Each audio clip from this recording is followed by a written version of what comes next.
Remember your goal? What is your goal? Give her the desire. Oh, I want to be courageous and build up my self-esteem so I can get over there. Yes, that's the idea, man. She's woman. She is definitely pushing, but you know, I'm still going to try to tug you back. Now, are you guys going to help her move forward to courage? Ha! Did you see what she did? Whoa! You got me. Whoa! When you stop,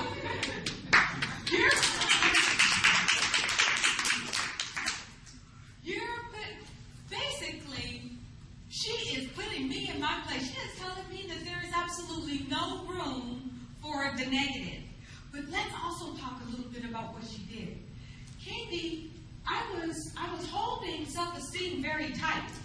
Candy came and just karate chopped me, made me release her. But in that sense, she is also using creativity.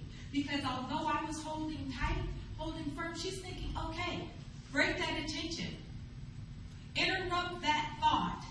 Start thinking and doing something different and creative. And guess what? That broke the hold. It broke the hold.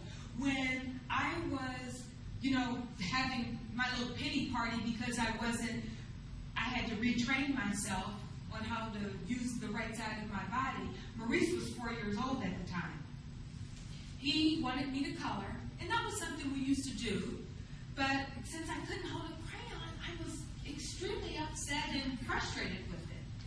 When I started to cry, he comes up to me and pats me on the shoulder and says, Mom, don't cry. You can use my crayons. Maurice had these big, fat, giant crayons. I don't know why in the world I never thought about it before.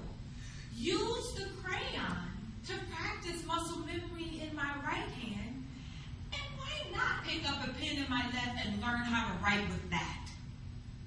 Creativity. My definition, slightly different than Webster.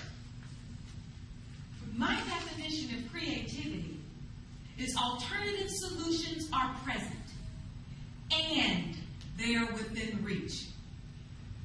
Candy karate chopped me, and look, they moved forward. As a matter of fact, they moved past go. Look at that. Another thing is focus.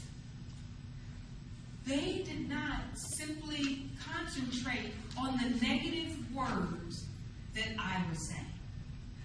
And come on, I'm not the only person here that has these thoughts when there's a great idea that comes to mind and then reminders of our inadequacies.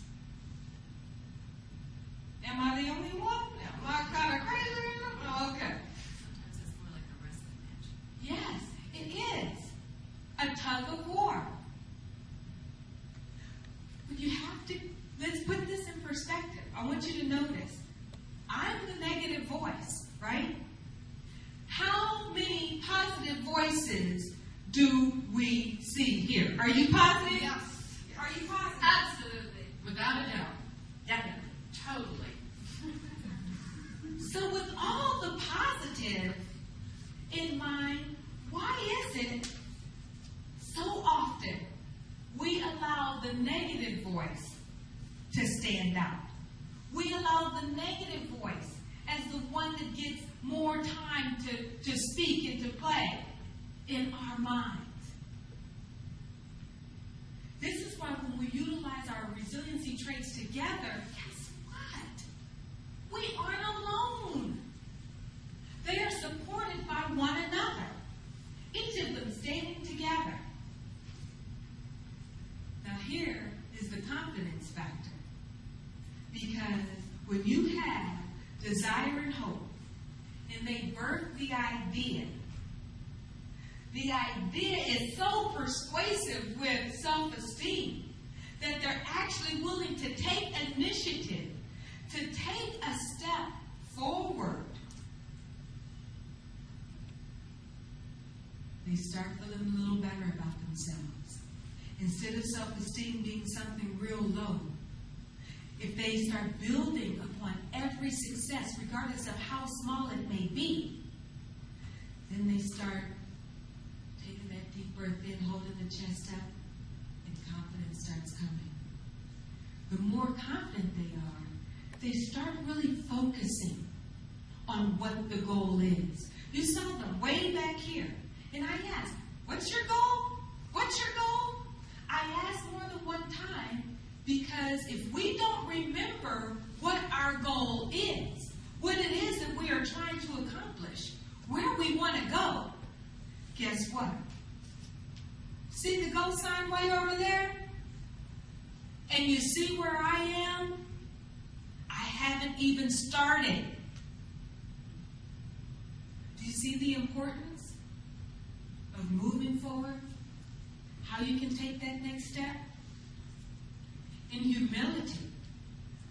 Did you notice that not one of them came out saying, I'm timid? No. They aren't putting themselves forward. They aren't pressing that I'm so great, I'm so wonderful. They are considering one another and working as a unit. Working together. Being humble doesn't mean being a doormat. No. You're just being considerate, and guess what? It helps your whole team. It helps you move forward. But tenacity is because the more I pull on self-esteem, you're going to need a little tenacity to get through it. It doesn't just happen automatically. My mother-in-law, Walker-Tunoa, she was born in Texas. Both of her parents were college professors. So yes, she had to be a college professor. That was the rule. She did not want to teach, but she felt that her parents had paid so much money for college, she owed it to them. So she did not like it. After 2 years, she decided, okay, if I'm going to be a teacher, then I'm at least going to do it abroad. She taught in Costa Rica, in Spain, various countries. While she was in Spain, she took an art class, and my goodness, she couldn't stop. She loved art. She loved jewelry. But she decided that she wanted to speak with people from different villages to really get the earthy tone of the struggles that they go through. How did this stone come about? How did you get it? Why do you use it? Why is this particular piece so important? So based off of the earrings and the necklace, you kind of see what happened there. She went the jewelry route. But let me tell you, it wasn't easy. When she made her jewelry, her first job was selling it on the street on Telegraph Avenue in Berkeley. Yeah, how pleasant that was. Years she did that. Years. Finally, when she sold enough, then she was able to stop selling on Telegraph, and she was actually able to get her jewelry sold in different stores. She started going to different fairs. She built a business. 2 years in a row, the Fortune 500 ranked her as one of the fastest growing businesses because it kept doubling and doubling. But she used, her employees were always people from other countries because they helped her learn, they helped her grow. But she was tenacious. People who said, you will never make a living selling jewelry. And you know those artist types. They just can't ever get it together. Proved them wrong through her tenacity. But it's in using all of the traits together. That's how you strengthen them. And that is the confidence factor. You can't, it's like working at the gym and exercising. You will not strengthen the muscles if you don't use them. Same thing with resilience. You have to use the traits. Courage, creativity, initiative, focus, humility, tenacity. And I'll tell you a thing about focus. I was at my karate class. Did anyone see the promo video? You saw me in the little karate uniform? That's real.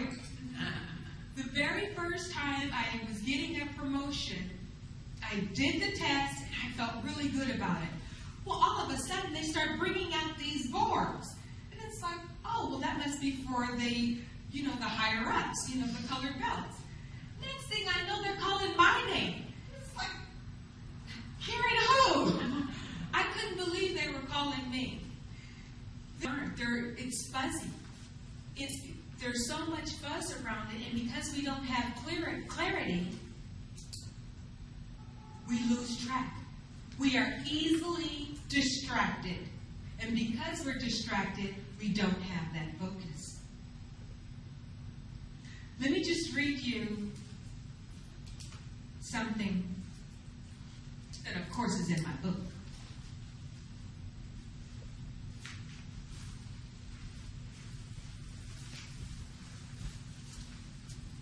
This was written by William Hutchinson Murray. It says, until one is committed, there is hesitancy. A chance to draw back. Always ineffectiveness. Concerning all acts of initiative and creation, there is one elementary truth, the ignorance of which kills countless ideas and splendid plans. That the moment one definitely commits itself, the providence moves too. A whole stream of events, issues from the decision raising in one's favor, all manner of unforeseen incidents, meetings and material assistance, which no man could have dreamt would have come his way. I learned a deep respect for one of Goethe's couplets. Whatever you can do, or dream you can, begin it. Boldness has genius, power, and magic.